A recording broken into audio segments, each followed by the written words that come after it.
নমস্কাৰ মই মজিদ বন্ধুসকল বলগতে চামক আজি 9টা গুৰুত্বপূৰ্ণ খবৰ প্ৰথমটো খবৰ ৰাজ্যবাসীলৈ আন এক উদ্বেগজনক খবৰ এইবাৰ অসমত স্থাপন কৰা হৈছে উগ্ৰপন্থী সংগঠন এনএছচিএন আইএমৰ কেম্প ডিমা হাছাওত কেম্প স্থাপন এনএছচিএন আইএমৰ নাগালেণ্ড সীমাৰ পৰা মাত্ৰ 5 কিলোমিটাৰ অসমৰ ভিতৰত এনএছচিএন আইএমৰ কেম্প স্থাপন গ্ৰেটাৰ নাগালেণ্ড গঠনৰ প্ৰস্তাৱ কাৰ্যকৰী কৰিবলৈ তৎপৰ হৈছে উগ্ৰপন্থী সংগঠন এনএছচিএন আইএম জিলা আৰক্ষী প্ৰশাসনৰ চকুৰ সন্মুখতেই প্ৰশিক্ষণ দিয়া হৈছে এনএছচিএন আইএমৰ কেডাৰসকলক আৰু সকলো দেখিও নীৰৱ ডিমা হাছাওৰ জিলা প্ৰশাসন আৰক্ষী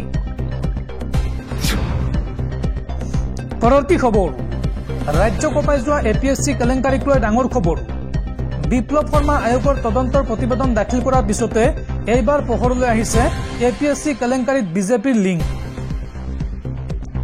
মঙ্গলদৈৰ প্ৰাক্তন বিধায়ক গুৰুজ্যোতি দাসে 9জন আত্মীয়ক বক্ৰপথৰে এপিএছচি উত্তীৰ্ণ কৰোৱাৰ অভিযোগ উত্থাপন হৈছে প্ৰাক্তন বিধায়ক গুৰুজ্যোতি দাসে বক্ৰপথৰে কাক কাক এপিএছচিৰ চাকৰি দিছিল চাও আহক লীনা দাস নিৰ্মল দাস ভাৰ্গমণি দাস মনদীপ দাস ডক্টৰ দেৱাশিষ দাস নৰেশ্বৰ দাস কল্পনা দাস খানুৰাম দাস আৰু দেবেন্দ্ৰ দাসক বক্ৰপথৰে চাকৰি দিছিল গুৰুজ্যোতি দাসে কিন্তু ৰহস্যজনকভাৱে তদন্তৰ আওতালৈ অহা নাই প্ৰাক্তন বিধায়কগৰাকী পৰৱৰ্তী খবৰ সলনি হৈছে অসমৰ পৰিৱেশ 10 বছৰ আগৰ অসম এতিয়া আৰু নাই অসমৰ প্ৰাক্তন মুখ্যমন্ত্ৰী সৰ্বানন্দ সোণোৱাল তৰুণ গগৈয়ে কৰিব নোৱাৰা কাম কৰিছে মুখ্যমন্ত্ৰী হিমন্ত বিশ্ব শৰ্মাই সৰ্বানন্দ সোণোৱাল কিংবা তৰুণ গগৈয়ে বিটিআৰত এটা নিশাও কটাব পৰা নাছিল কিন্তু মই মুক্তভাৱে বিটিআৰত 8টা নিশা কটাইছো এই মন্তব্য ৰাজ্যৰ মুখ্যমন্ত্ৰী হিমন্ত বিশ্ব শৰ্মাৰ সৰ্বানন্দ সোণোৱাল তৰুণ গগৈয়ে কৰিব নোৱাৰা কাম কৰিছে হিমন্ত বিশ্ব শৰ্মাই এই দাবী কৰিছে খুদ ৰাজ্যৰ মুখ্যমন্ত্ৰী হিমন্ত বিশ্ব শৰ্মাই হিমন্ত বিশ্ব শৰ্মাই এই সন্দৰ্ভত কয় যে সৰ্বানন্দ সোণোৱালেও বিটিআৰত নিশা এটা কটাব পৰা নাছিল প্ৰাক্তন মুখ্যমন্ত্ৰী প্ৰফুল্ল কুমাৰ মহন্তয়ো এটা নিশা কটাব পৰা নাছিল বিটিআৰত আৰু 15 বছৰ অসমৰ মুখ্যমন্ত্ৰী হৈও তৰুণ গগৈয়েও বিটিআৰত থাকিব পৰা নাছিল সৰ্বানন্দ সোণোৱালৰ দিনতো এয়া সম্ভৱ হৈ উঠা নাছিল আৰু বিটিআৰত 8 দিন থাকি মই মুক্তভাৱে ঘূৰিব পাৰিছো কেইবছৰমান আগত এয়া কল্পনাৰ অতীত আছিল কিন্তু এতিয়া অসমৰ পৰিৱেশ সলনি হৈছে 8টা দিন বিটিআৰত কটোৱা ময়েই অসমৰ একমাত্ৰ মুখ্যমন্ত্ৰী সৰ্বানন্দ সোণোৱাল তৰুণ গগৈয়ে কৰিব নোৱাৰা কাম হিমন্ত বিশ্ব শৰ্মাই কৰা বুলি দাবী কৰিছে ৰাজ্যৰ মুখ্যমন্ত্ৰী হিমন্ত বিশ্ব শৰ্মাই দৰ্শকসকল আৰু বহুতো গুৰুত্বপূৰ্ণ খবৰ আছে তাৰ আগতে আপোনাক জনাও যে যদি আপুনি এতিয়ালৈকে এইটো ভিডিঅ'ত লাইক কৰা নাই তেন্তে এতিয়াই ভিডিঅ'টোত লাইক কৰি দিয়ক আৰু এনেকুৱা ধৰণৰ ভিডিঅ'সমূহ নিতৌ চাবলৈ চেনেলটো ছাবস্ক্ৰাইব কৰি কাষত থকা বেল আইকনটো প্ৰেছ কৰি ৰাখক পৰৱৰ্তী খবৰ ৰাজ্যৰ লাখ লাখ নিবনুৱা যুৱক যুৱতীলৈ ভাল খবৰ বিশ্বৰ অন্যতম ধনাঢ্য ব্যক্তি ইলন মাস্কৰ নতুন পৰিকল্পনা ভাৰতত শীঘ্ৰে আৰম্ভ হ'ব হাজাৰ হাজাৰ নিযুক্তি প্ৰধানমন্ত্ৰী মোদীৰ আমেৰিকা ভ্ৰমণৰ পিছতে ভাৰতলৈ আহিছে সুখবৰ বিশ্বৰ সৰ্ববৃহৎ কোম্পানী টেছলাৰ এসপ্তাহৰ ভিতৰতে এখন বিশাল প্লেন ইণ্ডিয়া প্ৰস্তুত কৰিছে যাৰ বাবে প্ৰাৰম্ভিক পৰ্যায়তে টেছলা কোম্পানীয়ে ভাৰতৰ বাবে 2000 খালী পদৰ কথা ঘোষণা কৰিছে যদি আপোনাৰো অভিযান্ত্ৰিক ডিগ্ৰী বিক্ৰী বা পৰিচালনাৰ অভিজ্ঞতা আছে তেন্তে আপুনিও বিশ্বৰ সৰ্ববৃহৎ কোম্পানীটোৰ অংশ হ'ব পাৰে অনাগত দিনত বেটাৰী নিৰ্মাণ কোম্পানী টেছলা পাৱাৰ ইণ্ডিয়াই ভাৰতত বহুখিনি সম্প্ৰসাৰণ কৰিবলৈ ওলাইছে ব্যৱসায়িক সম্প্ৰসাৰণৰ অংশ হিচাপে নতুন নিযুক্তিৰ কথা চিন্তা কৰিছে কোম্পানীটোৱে সোমবাৰে জাৰি কৰা এক বিবৃতিত এই তথ্য দিছে টেছলাই টেছলা পাৱাৰ ইণ্ডিয়াইও শেহতীয়াকৈ পুৰণি বেটাৰী ৰিকণ্ডিশ্যন আৰু বিক্ৰীৰ বাবে নিজৰ বেটাৰী ব্ৰেণ্ড ষ্টৰৰ মুকলি কৰিছে 2026 চনৰ ভিতৰত সমগ্ৰ দেশতে 5000 ৰিষ্টৰ ব্ৰেণ্ড ষ্টৰ মুকলি কৰাৰ পৰিকল্পনা কৰিছে টেছলাই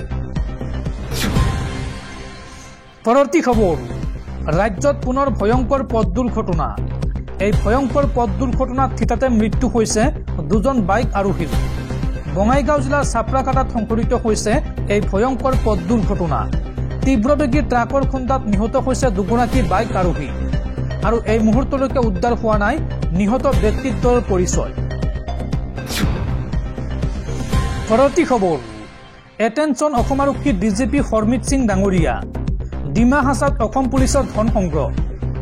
হাৰাংগাজাও ৰাষ্ট্ৰীয় ঘাইপথত আৰক্ষীয়ে চিণ্ডিকেট চলোৱাৰ অভিযোগ।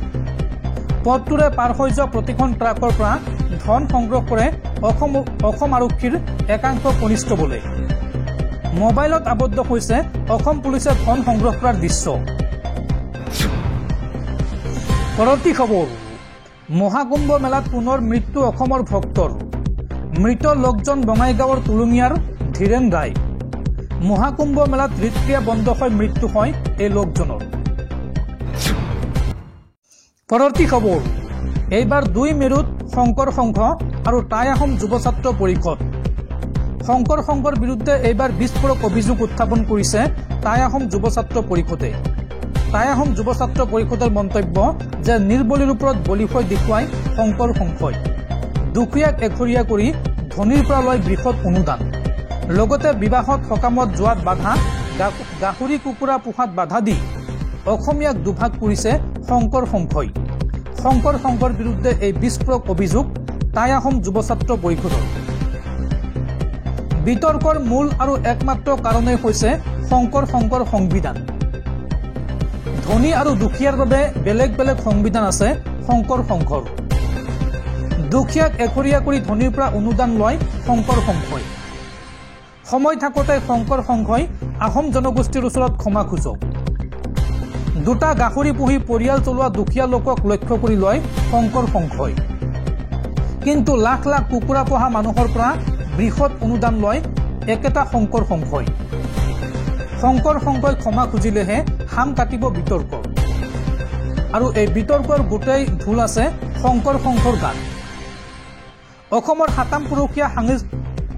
সাতাম পুৰুষীয়া সংস্কৃতি বিনষ্ট কৰিছে শংকৰ সংঘৰ সংবিধানে। ধৰ্মৰ নামত সমাজক দুফাল কৰিছে শংকৰ সংঘই।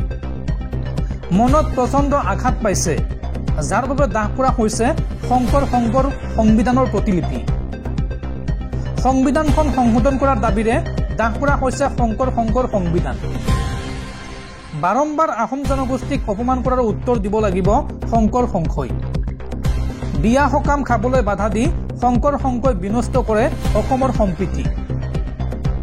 বিতৰ্কৰ মাজতে পুনৰ বিস্ফোৰণ টাই আহোম যুৱ ছাত্ৰ পৰিষদৰ। পৰৱৰ্তী খবৰ, 144 বছৰৰ মূৰত উত্তৰ প্ৰদেশৰ প্ৰয়াগৰাজত অনুষ্ঠিত হোৱা মহাকুম্ভ মেলাক মৃত্যু কুম্ভ মেলা আখ্যা পশ্চিমবংগৰ মুখ্যমন্ত্ৰী মমতা বেনাৰ্জীৰ। পৰৱৰ্তী খবৰ, লাখ লাখ মুছলমান লোকলৈ ভাল খবৰ। সমাগত পবিত্ৰ ৰমজান মাহ আৰু এইবাৰ ৰমজান মাহত চৰকাৰী কৰ্মচাৰীক বিশেষ ৰেহাই দিব চৰকাৰে। ইফতাৰৰ বাবে 1 ঘণ্টা আগতে এৰিব পাৰিব কাৰ্যালয়, যাৰ পৰিপ্ৰেক্ষিতত এতিয়া উৎফুল্লিত মুছলমান সমাজ। পবিত্ৰ ৰমজান মাহক লৈ ডাঙৰ খবৰ। এইবাৰ ৰমজান মাহৰ বাবে চৰকাৰী কৰ্মচাৰীয়ে লাভ কৰিব বিশেষ ছুটি।